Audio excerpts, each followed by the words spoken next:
video, I suppose, or Do Not God, or whatever the hell it is now. So it's a second part in a response video to originally to Hothloday regarding whatever, the nature of existence. So I did a part one on the Draft Science channel, so I guess I'll link to that. I just figured I'll play some of this Puro stuff, but it's the same old.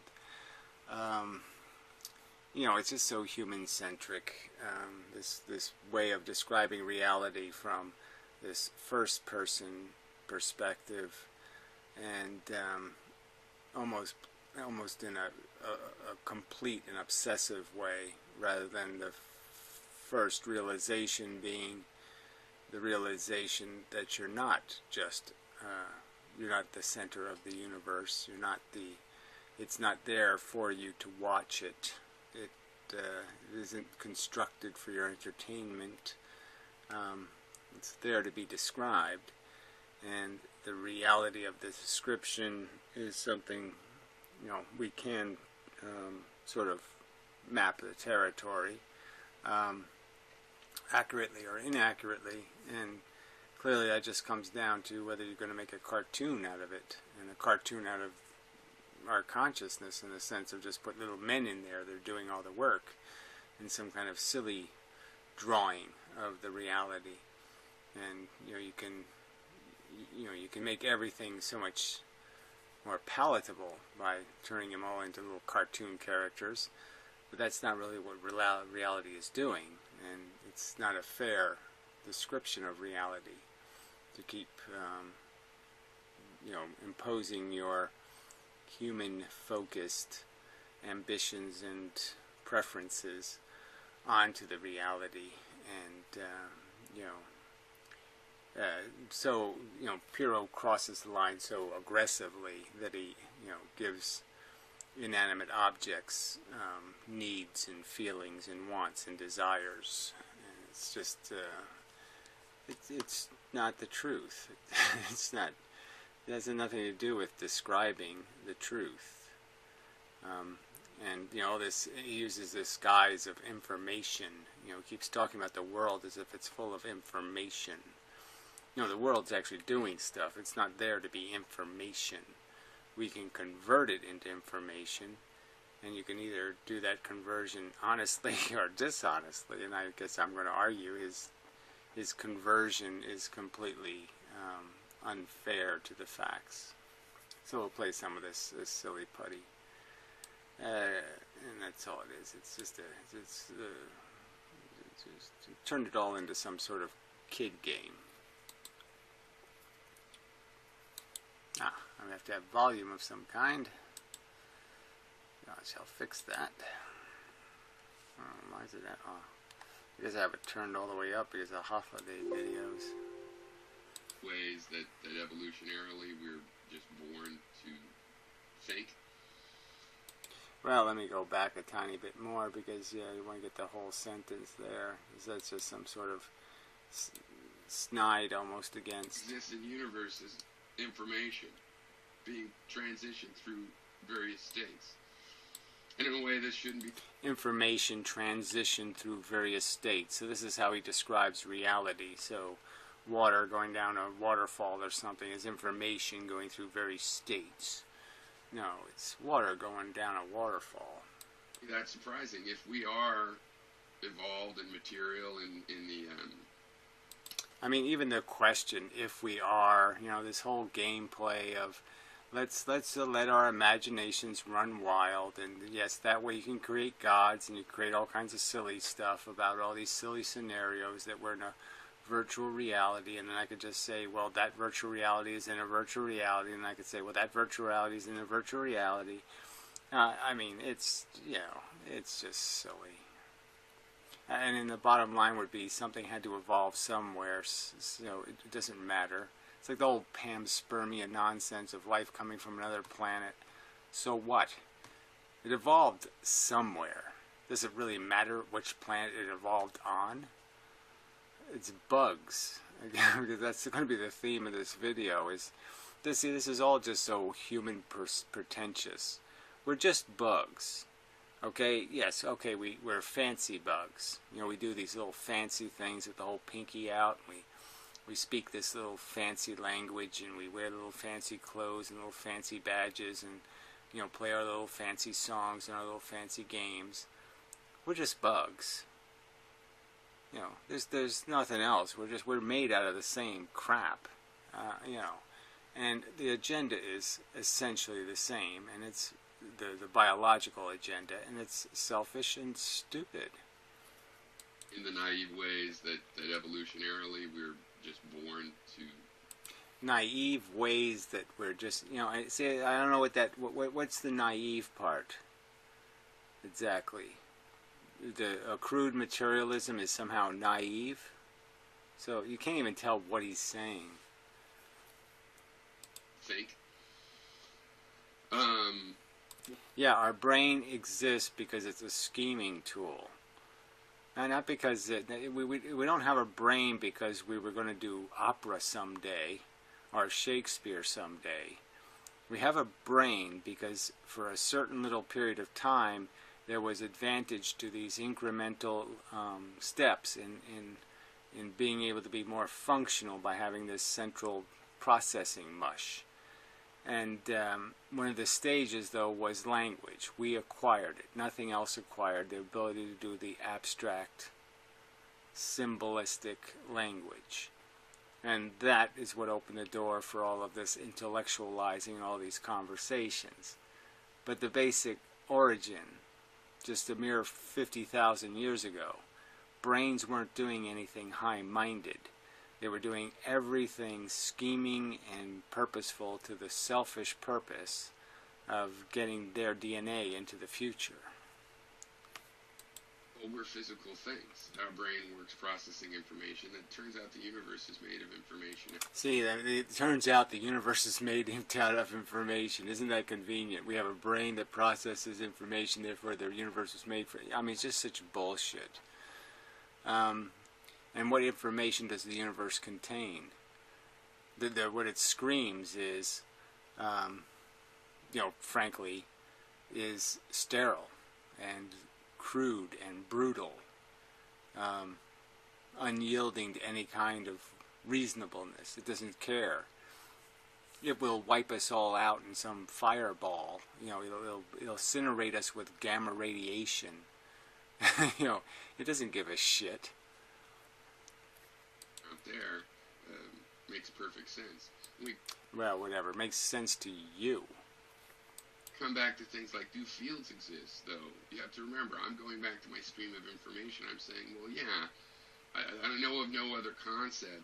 See, I know of no other concept. No, it's the only way you could possibly do it is to create some sort of mechanism that makes photons move. They couldn't move by any other thing, like they couldn't be an independent little object flying at a speed. No, they have to have an infrastructure to push them, and the electrons need an infrastructure to make them move, and the protons need that too, and the whole material universe needs 16 layers of infrastructure. It needs a bunch of girders and beams and pulleys and gear wheels and conveyor belts to make everything move around. It's the only way it could be. No, I think there's a lot of other ways it could be. That arranges for me to analyze these streams of information that I get with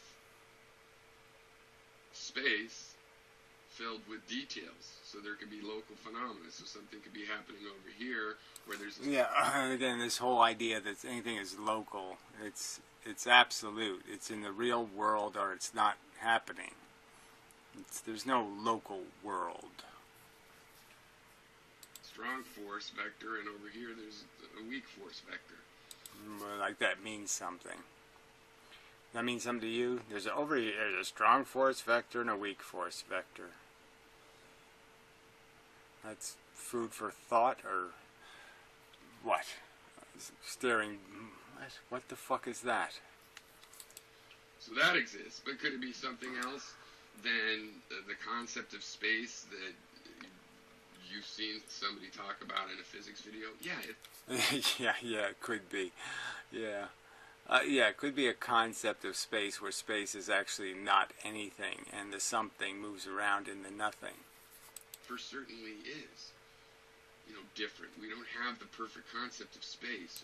Well, you seem awful defensive of something you don't think is nearly perfect. And that's the joke here. Why are you so fanatic in your defense of it? Or cause and effect, or even identity. There is no perfect version. That's why I'm a skeptic. We can all... Yeah, whatever. So again, this open-ended skepticism to my convenience. I'm not skeptical on all the things I believe in. I'm only skeptical about the things I don't believe in. Yeah, how convenient. Always make a better version. But there's also worse versions. So, like, arguing with Gary about what exists is surreal in that he doesn't seem to get that I don't want an explanation that makes me feel better about what must be out there. Yeah, well, you can say you don't, but there's every indication that's exactly what you're molding and creating with your convenient skepticism. And that's all it looks like. You're just looking for rationalizations and excuses to aggrandize and justify and defend what is just a bug's life.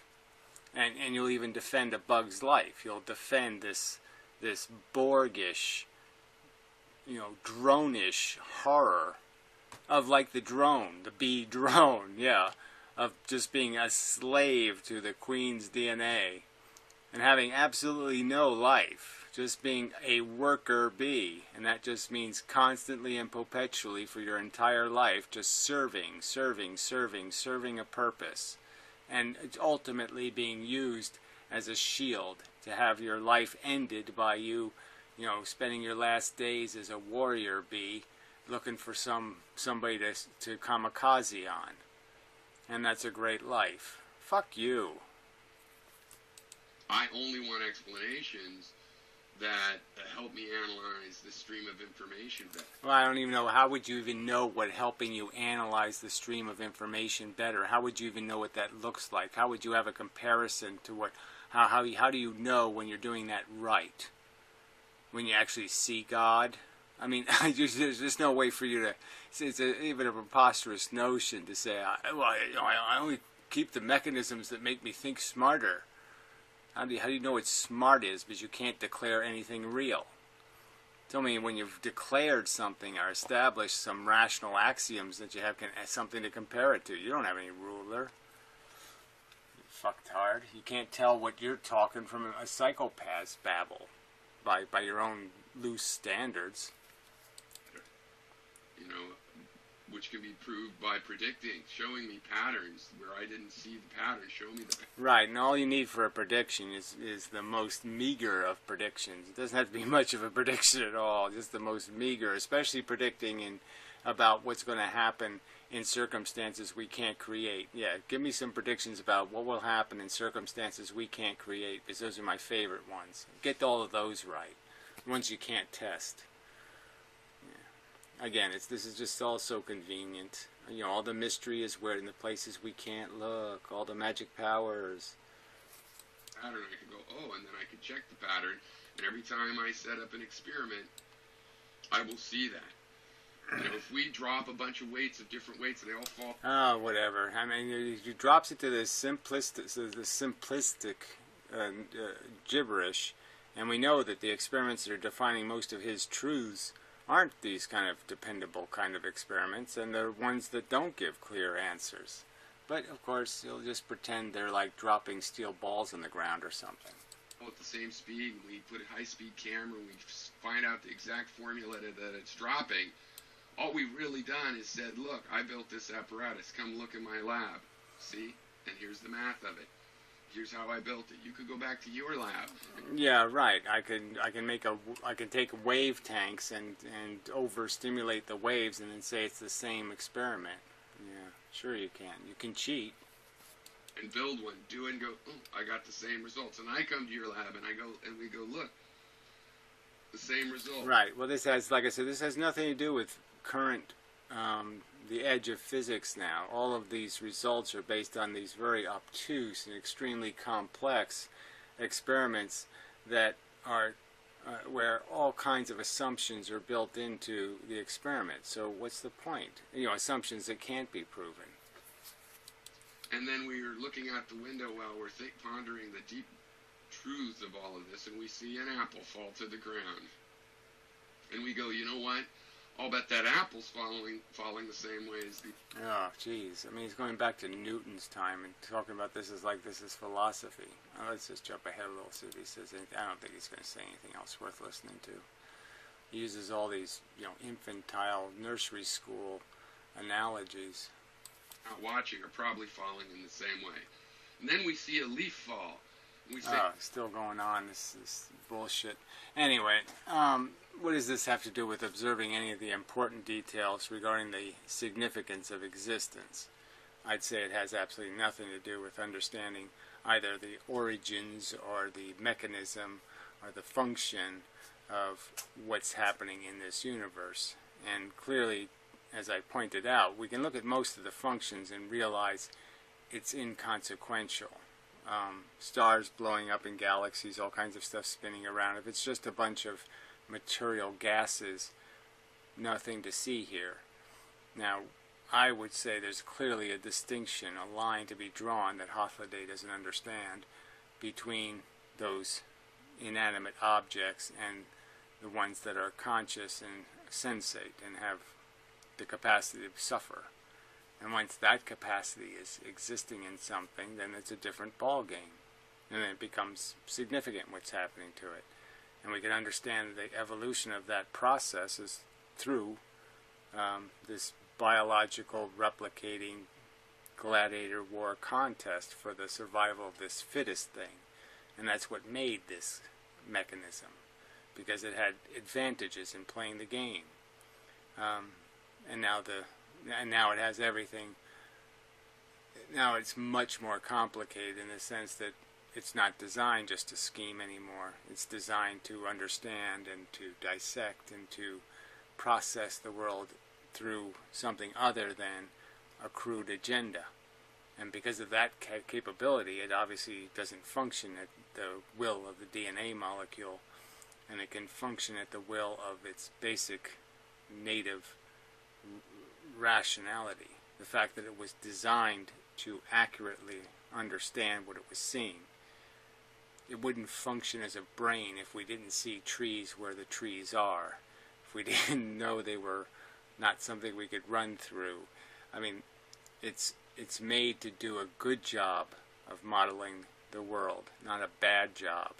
And just using those native senses, we can understand the process that created us and understand the processes that motivate us and understand just how corrupted we are by these agendas of our biology, and recognize that our logic can see past those agendas and declare the truth, which is we're all fucking assholes. And we have to try to be rational in what we think and say. Because if you don't try, the default is selfish, self-absorbed, silly fucker who skepticizes his way into a pleasant fantasy to live. Something like that, anyway. So, enough of this too ripe. And, yeah. So, I mean, I already did part one on this, and so this is just the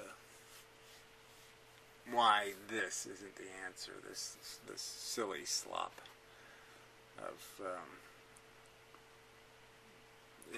obsessive first-person perspective. It's just bullshit. Recognizing that you're in a much bigger game than yourself is one of the first obligations of logical continuity with the truth. Yeah. Until next time.